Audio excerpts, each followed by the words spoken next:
What's up, everyone? Today we're doing something different. Instead of just talking about subnet tokens in isolation, we're going to compare them to everything else you could possibly invest in. By the end of this video, you'll know exactly where subnet tokens fit in the investment universe. We're talking subnet tokens versus Bitcoin versus Ethereum versus AI stocks versus traditional tech stocks versus DeFi tokens versus NFTs versus real estate versus your savings account, basically everything. I want you to walk away knowing exactly how these AI network tokens stack up against every other option for your money. This comparison approach will help you make better portfolio decisions and understand the true risk-reward profile of subnet tokens. No more wondering, should I buy this instead of that? We're going to answer those questions directly. Plus, I'll reference that killer unsupervised capital analysis that provides some great quantitative comparisons we'll build on today. Let's start with the big one, subnet tokens versus Bitcoin. This is like comparing a Tesla to a Rolls-Royce. Both are luxury vehicles, but they're built for completely different purposes. Volatility. Comparison, Bitcoin's daily volatility averages around 4 to 6%. Subnet tokens? We're talking 8, 10, 15% daily swings. If Bitcoin is a roller coaster, subnet tokens are a rocket ship. More thrilling, but way more dangerous. Market maturity. Bitcoin has 15 years of price history, institutional adoption, and regulatory clarity. Subnet tokens have maybe 2 years of meaningful data and exist in regulatory gray areas. Bitcoin is the seasoned veteran. Subnet tokens are the promising rookies. Value proposition. Bitcoin's pitch is simple. Digital gold, store of value, inflation hedge. Subnet tokens' pitch is complex ownership in AI networks that may or may not capture market share in industries that may or may not develop as expected. Correlation to traditional markets. Bitcoin shows negative correlation to stocks during crises, making it a portfolio diversifier. Subnet tokens likely correlate more with tech stocks and growth assets. They're risk-on investments, not risk-off hedges. Custody and operations. Bitcoin is relatively simple. Buy it, store it, maybe stake it. Subnet tokens require understanding governance, staking mechanics, validator selection, and often have lockup periods that complicate portfolio management.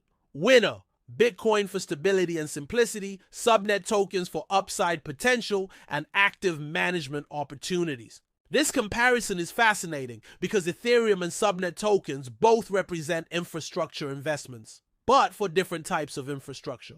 Network effects. Ethereum benefits from massive network effects. Every new application makes the platform more valuable. Subnet tokens have weaker network effects. Better AI models can emerge overnight and displace existing networks. Developer ecosystem. Ethereum has tens of thousands of developers and hundreds of applications. Most subnet networks have small teams and limited external development. Ethereum is a platform. Subnet networks are more like products. Revenue models. Ethereum generates revenue through transaction fees paid by users. Most subnet networks generate minimal revenue from actual AI service consumption. Ethereum has proven product market fit. Subnet networks are still searching for it. Token utility. ETH is required for all Ethereum transactions. Clear utility. Many subnet tokens could be replaced with traditional payment systems without affecting network functionality. Questionable utility. Scalability. Ethereum faces scalability challenges but has clear roadmaps. Layer 2, sharding. Subnet networks are often pre-scale, so scalability is theoretical rather than proven. Investment thesis. Ethereum is betting on continued growth of decentralized applications. Subnet tokens are betting on specific AI networks, capturing market share from centralized alternatives. Winner: Ethereum for proven utility and network effects. Subnet tokens for potential higher returns if AI decentralization succeeds.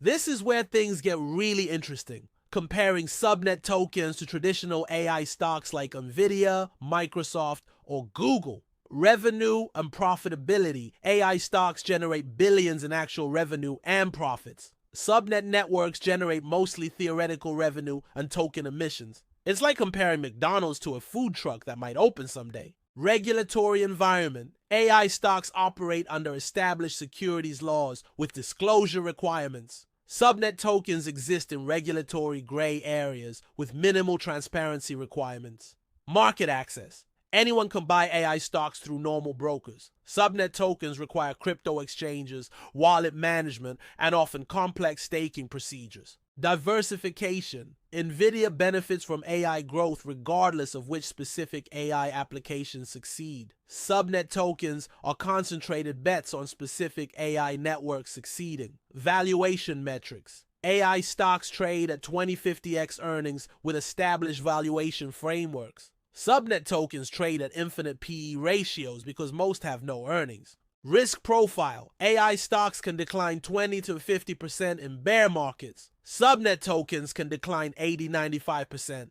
The upside potential is proportionally different too. Winner. AI stocks for stable exposure to AI growth. Subnet tokens for asymmetric upside if you can pick winners. Now let's compare subnet tokens to their crypto cousins. DeFi tokens like UNI, AAVE, or COMP. Revenue generation. Top DeFi protocols generate millions in real fees from actual users. Most subnet networks generate minimal revenue from AI service consumption. DeFi has proven business models. Subnet networks are still experimenting. User base. Major DeFi protocols have hundreds of thousands of active users. Most subnet networks have dozens to hundreds of active users. DeFi achieved product market fit. Subnet networks are still searching. Token utility. DeFi tokens often have clear utility, governance rights, fee sharing, protocol usage. Many subnet tokens have unclear utility beyond speculation and governance. Market maturity. DeFi went through its speculation phase in 2020-2021 and has since matured. Subnet tokens are currently in their speculation phase. DeFi survived the hype cycle. Subnet tokens are still in it. Competition. DeFi protocols compete mainly with traditional finance. Subnet networks compete with well-funded AI companies with massive resources. Sustainability. DeFi protocols prove they can generate sustainable revenue during bear markets. Subnet networks haven't been tested in prolonged bear markets yet. Winner.